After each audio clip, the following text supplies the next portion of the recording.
তফতাজানি আলাইহি রহমান, যিনি হুজুর গৌসে পাকের শেখ, জুনায়েদ বাগদাদির শেখ, শেখের উপরে তবকায় পড়ে নিয়ম তফতাজানি আলাইহি রহমান। বড় বড় কিতাব তেনার আমরা পড়িয়ে থাকি, যারা ওলামায়ে হাক্কানি আছেন তেনারা জানেন। তিনি এরকম কোনো কথা বুঝে আসতো না, এলেম বুঝে আসতো না। যখনই ক্লাসে যেতেন তেনার শিক্ষক, তেনার ওস্তাদ বলতেন কি হয়েছে, কোনো জ্ঞান নাই, আকল নাই, এরকম অনেক কিছু বলতো। এক একটা স্টুডেন্ট যদি পড়া না পারতো বলতো তুমি কি তাফতাজানি হয়ে গেছো নাকি, অর্থাৎ মূর্খ হয়ে গিয়েছো, জাহেল হয়ে গিয়েছো, নাউজুবিল্লাহ, এরকম করে বলতো। তাফতাজানি রহমাতুল্লাহ আলাইহি তিনি সারা রাত কাঁদতেন, সারা দিন কিতাব খুলে বলতেন আল্লাহ আমি কোরআনের কথাগুলি বুঝতে চাই, হাদিসের কথাগুলি বুঝতে চাই, আমি তোমার নবীর গোলামি করতে চাই, আল্লাহ তোমার দ্বীন আমি বুঝতে চাই, শিখতে চাই, তোমার দ্বীনের তাবলীগ করতে চাই, আমাকে তৌফিক দাও। সারাক্ষণ কাঁদতো। প্রত্যেক দিন তাফতাজানি যখন ক্লাসরুমে হাজিরা দিতেন, তেনার শেখ, তেনার ওস্তাদ, টিচার তেনাকে অপমান করতেন। কি হয়েছে তোমার আকলের মধ্যে কি, বেশি বেশি দুরূদ শরীফ পড়ো, এলমের মধ্যে বরকত আসবে, বিভিন্ন ভাবে বুঝাতো। কিন্তু এই ইমাম তাফতাজানি আলাইহি রহমান এলেমের মধ্যে কোনো কথা ঢুকতেছে না, তিনি কাঁদতেন, সারা রাত কাঁদতেন। একদিন এরকম প্রত্যেক দিনের মতো একদিন পড়তেছেন আর কাঁদতেছেন। যখন হঠাৎ এরকম কাঁদছেন, তখন বাইরে থেকে দরজার মধ্যে টোকা পড়লো। টোকা পড়ার সাথে ইমাম তাফতাজানি বলতেছেন কে, বলতেছে ইমাম তাফতাজানি, হে তাফতাজানি আসো আমরা একটু বাইরে থেকে ঘুরে আসি। বলে না না, আমি আগে আল্লাহ বাইরে ঘোরাঘুরির জন্য বানাই নাই, আমাকে আল্লাহ আল্লাহ রাসূলের দ্বীন কায়েম করার জন্য বানিয়েছে। আমি এসেছি আল্লাহর দ্বীন কায়েম করতে। আমার হুজুরে পাকের মহব্বত, আহলে বায়াতের মহব্বত, সাহাবে রাসূলদের আদর্শ, ওলি আল্লাহদের হিকমত অন্তরে বান্দার অন্তরে পর্যন্ত পৌঁছে দিতে হবে, এটাই আমাদের কাজ। ফাদখুলি ফি ইবাদি ওয়াদখুলি জান্নাতি, তাহলে আমরা জান্নাতের হাকিকতে ওয়ারিশ হতে পারবো। চলে যান, আমি এখন পড়ছি। তখন কান্না করা শুরু করলো, আবার নক নক হলো। দরজার মধ্যে যখন টোকা পড়লো, বলে তাফতাজানি আসো না বাইরে থেকে ঘুরে আসি। বলে কেন বিরক্ত করছেন আমাকে, আপনি আমাকে বিরক্ত করেন না। যখন এরকম বলতে লাগলো, তৃতীয়বার নক নক হলো, দস্তক হলো। ইমাম তাফতাজানি বলতে লাগলেন কে আমাকে এরকম ডাকছেন। বলে তাফতাজানি তোর কি রাহমাতুল্লিল আলামিনের সাথে দেখা করতে মন চায় না, তোর নবীর সাথে দেখা করতে মন চায় না, তোর কি একটু মন চায় না যে নবী তোর সাথে একটু দেখা করুক, আমি তোর রাহমাতুল্লিল আলামিন তোর সাথে দেখা করতে এসেছি। সুবহানাল্লাহ। যখন এরকম বললেন, তাফতাজানি দৌড়ায় গেলেন, কোথায় পাগড়ি কোথায় টুপি সব ছেড়ে যখন গেলেন, দরজা খুললেন, দেখেন আমার পেয়ারা নবী দাঁড়িয়ে আছে। সুবহানাল্লাহ। যখন দাঁড়িয়ে আছে বলে আয় তাফতাজানি। যখন এরকম বলতেছেন বুকের সাথে বুক লাগিয়ে, তখন তাফতাজানিকে সায়ের করে আনলেন। পরের দিন হলো, যখন শিক্ষক ওস্তাদ শেখ প্রশ্ন করছে, প্রশ্ন একজন করছে, তাফতাজানি মনে হয় যেন ছাপ যেভাবে ছোবল মারে এভাবে প্রত্যেকটা প্রশ্নের উত্তর দেওয়া শুরু করলো। তখন শেখ অবাক হয়ে গেলেন, এ তাফতাজানি বছরকে বছর দেখছি তোর এলেম কখনো ঢুকে না, তোর মাথার মধ্যে এলেম থাকে না, আজকে কি হয়েছে বাবা, কেন এরকম এলেমের ভান্ডারি হয়ে গিয়েছে, মনে হচ্ছে এলেমের সমুদ্র পান করে এসেছিস, এটা কিভাবে হলো। বলে শেখ, ইয়া মুর্শিদ, ইয়া ওস্তাদ, ইয়া আজিমুশ শান বলি, আপনার কাছে এটা বলতে চাই, কিন্তু এটা একান্ত বলতে হবে। সবাইকে ছুটি দিয়ে দেওয়া হলো, সবাই চলে গেল। বলে শেখ আর মুরিদ একসাথে, কারণ ইউরুদি ওয়াজহু গৌসে পাক বলেন তুমি যখন ইরাদা করলা আমি একজন শেখের মাধ্যমে, ইন্নাল্লাযীনা ইউবাইউনাকা ইন্নামা ইউবাইউনাল্লাহ, আমি যখন ওই শেখের মাধ্যমে বায়াতে রিদওয়ান কবুল করলাম, বায়াতে রাসূল কবুল করলাম, তখন আমি হাকিকত আল্লাহ আল্লাহ রাসূলের সাথে সম্পর্ক গড়ে ফেলেছি। এখন আমার জন্য আর আমার চিন্তা করতে হবে না, আমার জন্য চিন্তা করনেওয়ালা আল্লাহ আল্লাহ রাসূল আছে। যখন এরকম চিন্তা হয়ে যাবে, কারণ ওই দোয়া করনেওয়ালা আমার শেখ আছে, শেখকে একাকিত্ব ভাবে ডাকলেন। তখন ডেকে বলতেছেন হুজুর क्या बताऊं क्या हुआ था कल रात, एक ख्वाब देखा नहीं लेकिन हकीकत हो गया कल रात। আজ যখন গতকালকে রাতে আমি এরকম কান্না করছি, কি বলবো হুজুর কি হয়েছে। বলে কি হয়েছে তাফতাজানি। বলে যখন আমি কান্না করছি আমার দয়াল নবী আমার কাছে চলে এসেছেন। সুবহানাল্লাহ। হাকিকতে আমি আমার নবী জিয়ারত করেছি, যখন দেখে ফেলেছি ওই নবী সিনা টু সিনা আমার ইলম চলে এসেছে, তখন আমার মনে হয় নাই যে আমার নবী আমার কাছে এসেছে, মনে হইতেছে আলী তার রাসূলকে পেয়ে গিয়েছে। সুবহানাল্লাহ। বলতে বলতে ইমাম তাফতাজানি আলাইহি রহমান শেখ বলতে লাগলেন কাশ মে জাহিল হতা, কাশ মে জাহিল হতা। তখন তিনি আফসোস করতে লাগলেন যদি আমি জাহিল হতাম, আমি যদি নাদান হতাম, হয়তোবা আমার নবী আমার সাথে দেখা করতে আসতো। আরে বান্দা, আমরা কার জন্য করি, যারা আমাকে নাকে টিপ দিয়ে একদিন দাফন করে আসবে তার জন্য করছি। অথচ রব্বে কারীম আমাদেরকে দেখেন, জানাজার ময়দানে যখন আপনি যাবেন আপনাকে আস্তে আস্তে নেওয়া হয়, কার বদল করে নেওয়া হয়, দুরূদ শরীফ পড়তে নেওয়া হয়। যে ইমাম সাহেবের পিছনে 5 ওয়াক্ত নামাজ, ঈদুল ফিতর, ঈদুল আযহা আদায় করতেন, তারাবি আদায় করতেন, সেই ইমাম সাহেবের সামনে রাখা হবে আপনাকে, সমস্ত বান্দার সামনে রাখা হবে আপনাকে আমাকে। ইমামগণরা বলেন, যখন ছোটবেলা আপনি জন্ম নেন, আমি জন্ম নেই, আমরা নিয়েছি, তখন কানের মধ্যে ডান কানে আজান শোনানো হয়, যেটার আমরা জবাব কখনো দেওয়া হয় নাই। বলা হয় ওই আজানের নামাজটা হলো জানাজার নামাজ। ওই জানাজা যখন অনুষ্ঠিত হবে, দেখেন যে বান্দা যখন আপনাকে গোসল করানো হয়েছে, আস্তে আস্তে আপনাকে কাফন পরানো হবে। আপনরা তো এইভাবেই চলে যায়। যেদিন এই দুই হাতে আপনকে দাফন করবেন, ওদিন এই হাকিকতের কথাগুলি বুঝতে পারবেন। এই দুনিয়ার আপন জন আজকে আছে, কালকে নাই, কিন্তু দয়া নবী, মায়া নবী, আপনা সদাই সে রসুল আরবি দেখেন আমাদেরকে কি সম্মান দিয়েছে। আগে মুসলিম এবং মুমিন শুধু নবী রাসূলদেরকে বলা হতো, যারা মুমিন, যাদের উপর কিতাব নাজিল হয়েছে, তারা হলো এক একজন নবী, ওই মুমিন বলা হতো। আর যারা তেনাদের থেকে খেলাফত পেয়েছেন, তেনারা সেই নবীদেরকে বলা হতো মুসলমান, তেনাদেরকে মাননেওয়ালা উম্মত আর বান্দা বলা হতো। এটা তো রাহমাতুল আলামিনের দয়া যে এখন সবাই আমরা মুমিন মুসলমান বলতে পারছি, নবী রাসূলদের মাকামের কথাগুলি আমরা এখন বলতে পারছি।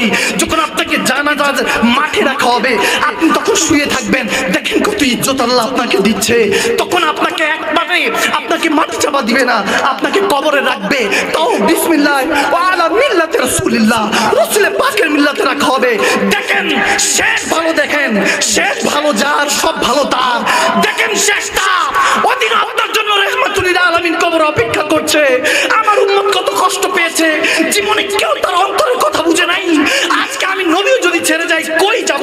হাদিস উঠিয়ে দেখেন, কোন নবী রাসূলদের কবরের মধ্যে উম্মতের এই প্রশ্ন ব্যবস্থা ছিল না, শুধু মান রাব্বু কমা দিনুক ছিল। আমার নবী মেরাজ রজনীতে গিয়ে মান রাব্বু আমার দিনুকের পরে মা কুনতা তাকুলু ফি হাক্কি হাযা রাজুলান মুহাম্মাদি, আমার নবী প্রশ্ন নিয়ে এসেছেন, আল্লাহ আমার উম্মতগুলি কষ্ট থাকবে, আমাকে অন্তত ওই থাকার জায়গা দাও। আমার নবী সেই কবরে আনোয়ারে যায়, আপনাকে যখন রাখা হবে আস্তে আস্তে মাটি চাপা দিবে, একবারে চাপা দিবে না। এরপর খেজুর গাছ রাখা হয় যাতে আল্লাহ জিকির চলে। ওই নবী যখন আপনার পাশে থাকবে, তিরমিজি শরীফের মধ্যে এসেছে, আমার নবী যখন ওই অবস্থায় আপনাকে দেখবেন এবং উম্মতের ওই অবস্থায় যখন আপনাকে উঠানো হবে, মুনকার নাকির যখন উঠিয়ে বলবেন, বল মান রাব্বুক, তোর রব কে ছিল, ওয়া মা দিনুক, দিন কি ছিল। এই অবস্থা আমাদের দিন। হয়তো নবীজি কত কষ্ট পান আমাদের এই অবস্থা হালগুলি দেখে। একটু যদি চিন্তা করেন, সেই রাহমাতুল আলামিন, সেই রব্বুল আলামিন আমাদেরকে কেন পয়দা করেছেন। আমরা তো এই দুনিয়ার নয়, আমরা শাস্তি স্বরূপ বাবা আদম মা হাওয়া এসেছি। আবার আমাদেরকে ওই শাস্তিকে মওকুফ করে জান্নাতে যাওয়ার কথা, সেটা ভুলতে বসেছি। এখনো সময় আছে, ফিরে আসতে হবে। দেখেন আপনি যখন প্রশ্নের সম্মুখীন হবেন, বলবেন রবকে তো কখনো দেখি নাই, কিভাবে বলবো রব্বি আল্লাহ? যতই মুখস্থ করে যান আপনার মনে থাকবে না। ইন্টারভিউ হচ্ছে, ইন্টারভিউ টিকলে না আপনাকে চাকরিতে ডাকা হবে, আপনাকে হাসরে ডাকা হবে। যখন ইন্টারভিউ টিকছেন না, তখন কি হবে? পাশের থেকে তিরমিজি শরীফে এসেছে, পাশের থেকে আমার নবী বলতে লাগবেন, বল রব্বি আল্লাহ। আমি তখন বলবো হ্যাঁ হ্যাঁ রব্বি আল্লাহ। এরপর মুনকার নাকির বলবো, বলুন ওয়ামা দিনুকা, আপনার দিন কি ছিল? আপনি ঘাবড়ে থাকবেন, দিনের তো কিছুই শিখি নাই, আহকাম আহকাম মানি নাই, মা বাবার ইজ্জত করি নাই, ইবাদত বান্দিগির মধ্যে ডুবে থাকি নাই, শুধু দুনিয়া ঢালির মধ্যে ছিলাম। আসফালা সাফিলিন, নিকৃষ্ট দুনিয়া বলা হয়েছে, অথচ হাসানি তাকওয়িম, কত সুন্দর করে মালিক আমাদেরকে তৈরি করেছেন।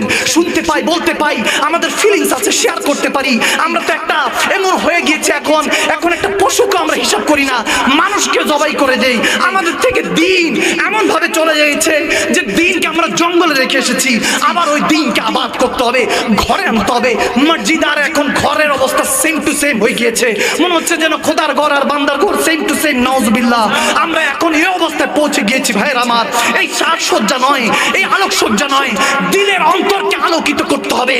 ওদিন যখন আপনি ঘাবড়ে থাকবেন, নবী বলবেন, বল দিন আল ইসলাম, তো দিন ইসলাম ছিল।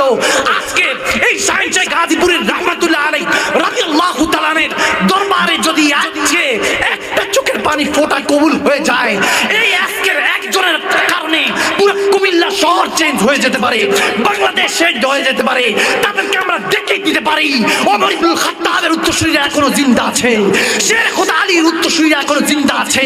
যতক্ষণ ধরে যদি এখন নতুন ইয়াজিদ হয়, তাহলে নতুন কারবালার এলান জিন্দা আছে। তখন আপনি বলতে পারবেন, কবরে গেলে যখন আপনি ঘাবড়ে থাকবেন, নবী তখন আপনাকে সব শিখিয়ে দিবেন।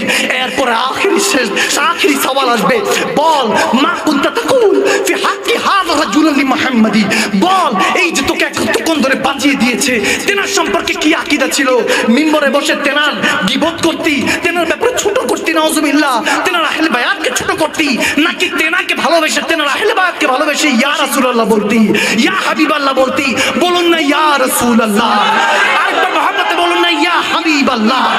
যখন আপনি এরকম বলতে থাকবেন, খোদার কসম করে বলছি, আমি মাকদুম শাহ মাদানী যার কবজায় আমার রূহ আছে, যেই রব এখন পাঠিয়ে আজরাইল আলাইহিস সালাম পাঠিয়ে আমার রূহকে কবজ করতে পারেন, সেই রব্বে কারীমের কসম করে বলছি, লা ইলাহা ইল্লাল্লাহ মুহাম্মাদুর রাসূলুল্লাহ সাল্লাল্লাহু তাআলা আলাইহি ওয়াসাল্লাম, আমার নবীর কালমার কসম করে বলছি, মিথ্যাবাদীর উপরে জাহান্নাম ওয়াজিব হয়ে যায়। আমার নবী ওদিন বলবে, এই ফেরেশতারা তোরা কি বলছিস, আমি তার কি লাগি? আমি বলছি আমার আশিক হয়, গোলাম হয়, তাকে বেহেশতের নেয়ামত দিয়ে দে। সুবহানাল্লাহ। पशे मुर्दम फरिश्तों ने तलाशी ली तो क्या निकला, पशे मुर्दम फरिश्तों ने तलाशी ली तो क्या निकला, फकत गोशे टुकड़े से ख्याल मुस्तफा निकला। যখন আপনার অন্তরে ফেরেশতারা যখন ছানবিন করবে যে অন্তরের মধ্যে কি আছে দেখি, যদি ওই অন্তরের থেকে যদি নবীর খুশবু বের হয়, তেরি খুশবু মেরি চাদর, তেরা তেবার মেরা ज़ेवर, तेरा शहबा मेरा मसलक, वरफ़ाना लका ज़िक्रक, मैं अज़ल से हूँ प्यासा, ना हो खाली मेरा कासा, तेरा बागी तेरा बालक, वरफ़ाना लका ज़िक्रक, मैं अज़ल से हूँ प्यासा, ना हो खाली मेरा कासा। सुभानअल्लाह, अल्लाहु আকবার। আমরা এই লেবাস পরে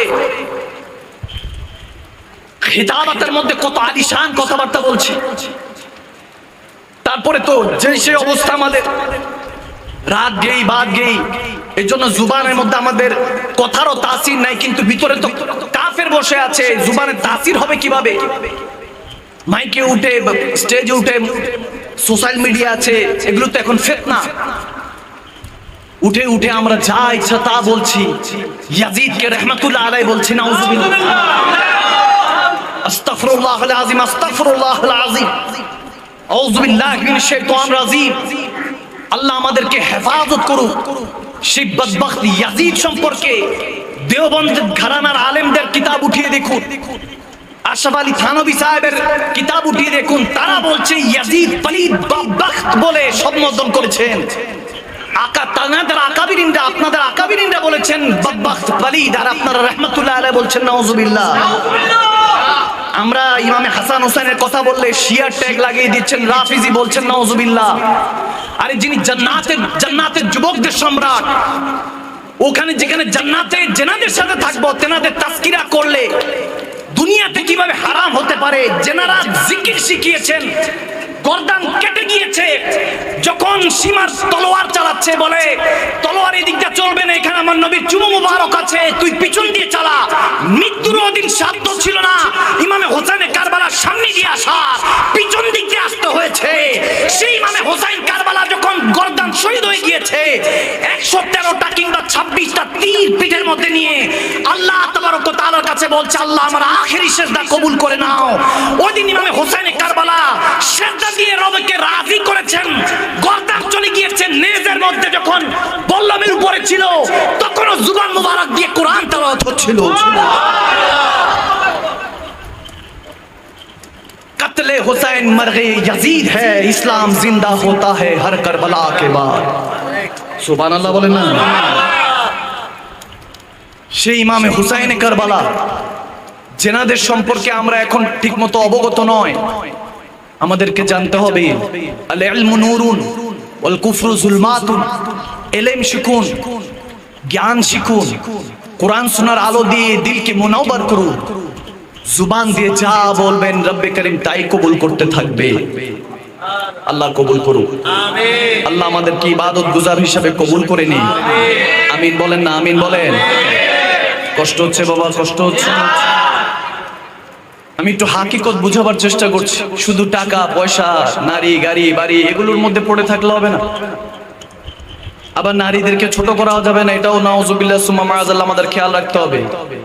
মা বোনদেরকে আমরা এখন খুব ছোট পরিসরে দেখি, আমরা যা ইচ্ছা তা কমেন্টস করি, যা ইচ্ছা তা বলতে থাকি। এগুলো থেকে নিজেকে হেফাজত করতে হবে। কাফুল লিসান, জুবানটাকে খামোশ রাখবেন। মনে রাখবেন এই যে মানুষের খামির তৈরি করা হয়েছে, এটা তো আমি না, আমার ভিতরে আমি যেটা, ওটা তো আল্লাহ তাবারক ওয়া তাআলা হুজুরে পাক জানেন যে আমার ভিতরে কি আছে। এটা তো খোলস, এখান থেকে যখন রু বের হয়ে যাবে, এটা তো মা বাবা নাম দিয়েছে, মাদানী শাহ মাকদুম শাহ মাদানী, আপনার নাম, আমার নাম আব্দুল্লাহ, আব্দুল গনি, যত নাম আছে সব তো মা বাবা দিয়েছে। আপনার আমার নাম রব্বে করিম কি রেখেছেন সেই হিসাব তো আমরা ভুলে গিয়েছি। আলাস্তু বিরাব্বিকুম ক্বালু বালা বলে এসেছিলাম, ভুলে গিয়েছি। ইমামে হুসাইনে কারবালা, শহীদ কারবালা, শাহেনশাহে ইশক, তিনি আমাদেরকে জিন্দেগি যাপন করা শিখিয়েছেন। তাওয়াক্কুল আল্লাহ রাসূল, হুজুরে পাকের উপর, আল্লাহর উপর ভরসা করা শিখিয়েছেন, নিরস্ব গিয়েছেন। চাইলে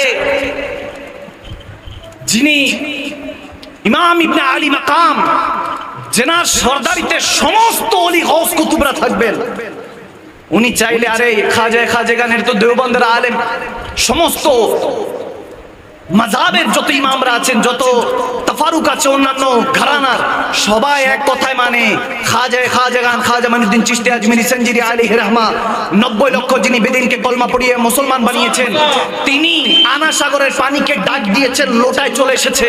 পৃথ্বীরাজ চৌহান যখন তেনাকে কষ্ট দিচ্ছেন, আর খাজা মাইনুদ্দিন চিশতি আজমিরি সঞ্জিরি তিনি হলেন ইমামে হোসেনের আওলাদের আওলাদের আওলাদের আওলাদের আওলাদের আওলাদের কত আওলাদের পরে তিনি, তেনার হুকুমে যদি এরকম অবস্থায় সমস্ত ইমামরা মানেন যে তেনার হুকুমে ওই আনা সাগরের পানি লোটায় চলে এসেছে, যদি খাজা গরিবে নওয়াজ এই পানিকে ডাক দিয়ে লোটায় আনতে পারে, তো ইমামে হোসাইন কারবালা ফুরাত নদীর তীরে কেন ওদিন পিপাসাতে ছিলেন? আপনি এখনো হাকিকত বুঝতে পারেন নাই। জিনার যদি ইমামে হোসেন কারবালার হিসাব বুঝতে চান, তাহলে আবাও আজদাদে চলে যান, তেনাদের দাদা পরদাদা ইব্রাহিম আলাইহিস সালাম, ইসমাইল আলাইহিস সালামের ওই জবিউল্লাহর অবস্থাতে চলে যান। যখন ইসমাইল জবিউল্লাহকে আল্লাহ তাবারক ওয়া তাআলার হুকুমে ইব্রাহিম আলাইহিস সালাম কুরবানি করবেন, ওই অবস্থা থেকে দুম্বা পাঠিয়ে দিয়েছেন, ছুরি থেকে আল্লাহ হেফাজত করলেন ইসমাইল আলাইহিস সালামকে, যেটার জন্য এখনো বান্দা ঈদুল আযহা, কুরবানির ঈদ, কুরবানির আবার ঈদ হয় কিভাবে, কুরবানি আবার খুশি হয় কিভাবে, এখনো বুঝেন নাই। ওদিন ইসমাইল জবিউল্লাহকে রব্বে করিম তলোয়ার থেকে হেফাজত করে যখন বাঁচিয়ে নিলেন, এখানে ইমামে হোসাইন কারবালার ক্ষেত্রে কেন তলোয়ার চালিয়ে দিলেন? দুটার হিসাব বুঝতে হবে।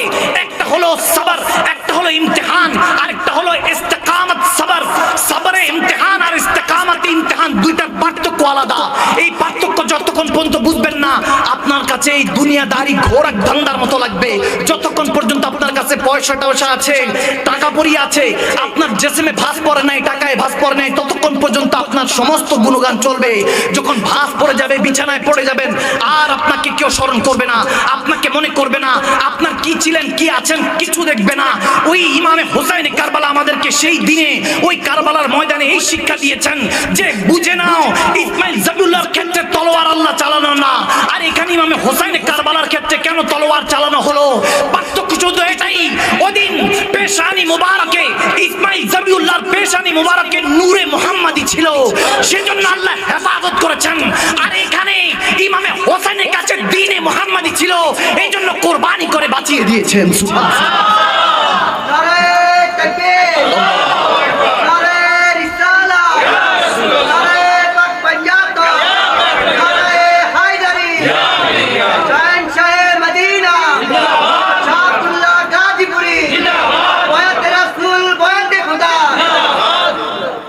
টাকা পয়সা, টাকা পয়সা, এখন শুধু একটাই হিসাব, টাকা পয়সা, কাগজ। আগে তো স্বর্ণ রূপা ছিল, তারপর হয়েছে তামা, তামার থেকে পিতল, পিতল থেকে কাগজ, কাগজ থেকে প্লাস্টিক, এটিএম কার্ড, এখন তো সেটাও শেষ। নাম্বার, সংখ্যা চলে এসেছে, বিকাশ, নগদ। কি বুঝলেন? আর কত বুঝবেন, আর কত শুনবেন, আর কত হিসাব লাগালে আপনাদের আকল পর্যন্ত এইসব কথা যেতে হবে, যেতে পারবে? শের খুদা আলী কারামাল্লাহু ওয়াজহিল কারীম মওলা আলী বলেন, মুসলমান মানে হলো জ্ঞানী। আমরা এখন অজ্ঞানীর মতো কাজ করছি। কেন? কারণ পরিবেশ আপনাকে সুন্দর করতে হবে, কার সাথে চলছেন, কার সাথে বলছেন, সেটা সুন্দর করতে হবে।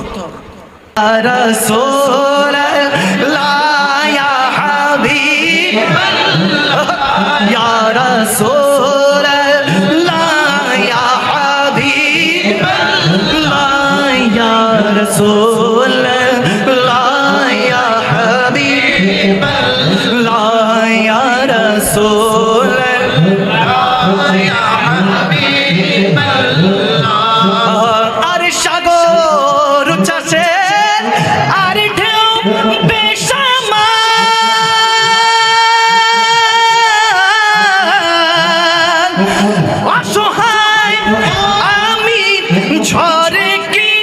যে ভয় অসহায় আমি ছড়ে কি যে ভয় মমকান্ডারি তোরি পা করো হে এখন মমকান্ডারি তোরি পা করো হে এখন ইয়া রাসূল ইয়া হাবিবাল্লাহ ইয়া রাসূল ইয়া হাবিবাল্লাহ ইয়া রাসূল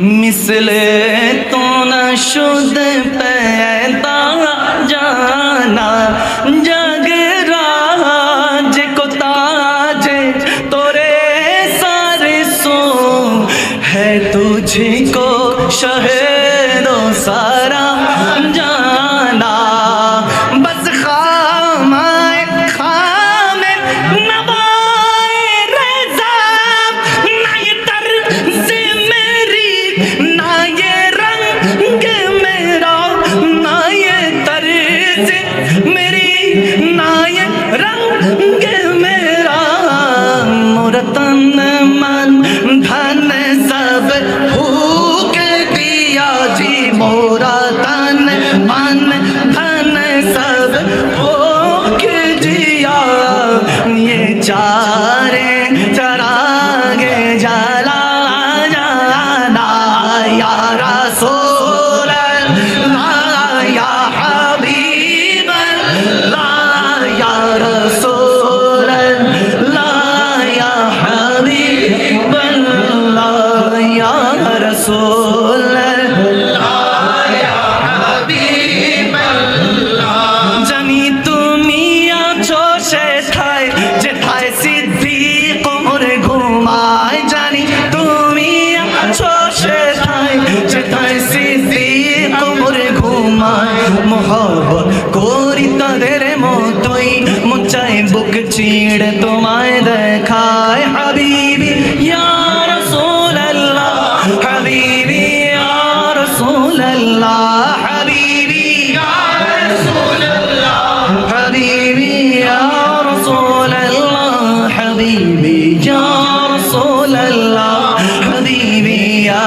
রাসূল আল্লাহ কবরের অন্ধকারে জানি না থাকবো যে কি করে কবরে অন্ধকারে জানি না থাকবো যে কি করে রাখবে কি তোমার কদমে হাবিবি ইয়া রাসূল আল্লাহ হাবিবি ইয়া রাসূল আল্লাহ মিলকে হাবিবি ইয়া রাসূল আল্লাহ হাবিবি ইয়া রাসূল আল্লাহ হাবিবি ইয়া রাসূল আল্লাহ হাবিবি ইয়া রাসূল আল্লাহ হাবিবি ইয়া রাসূল আল্লাহ হাবিবি ইয়া রাসূল আল্লাহ হাবিবি ইয়া রাসূল আল্লাহ তোমার প্রেমে বুক ভাষাই তোমাকে স্বপ্নে দেখতে চাই তোমার প্রেমে বুক ভাষাই তোমাকে স্বপ্নে দেখতে চাই তোমার প্রেমে বুক ভাষাই তোমাকে দেখতে চাই এ প্রেম সদা মজবুত থাক যাবে যাক আমার ঘরে ধান যাক হাবিবি ইয়া রাসূল আল্লাহ বলো হাবিবি ইয়া রাসূল আল্লাহ হাবিবি ইয়া রাসূল আল্লাহ হাবিবি ইয়া রাসূল আল্লাহ হাবিবি ইয়া রাসূল আল্লাহ হাবিবি ইয়া রাসূল আল্লাহ হাবিবি ইয়া রাসূল আল্লাহ হাবিবি ইয়া রাসূল আল্লাহ ইয়া নবী সাল্লাল্লাহু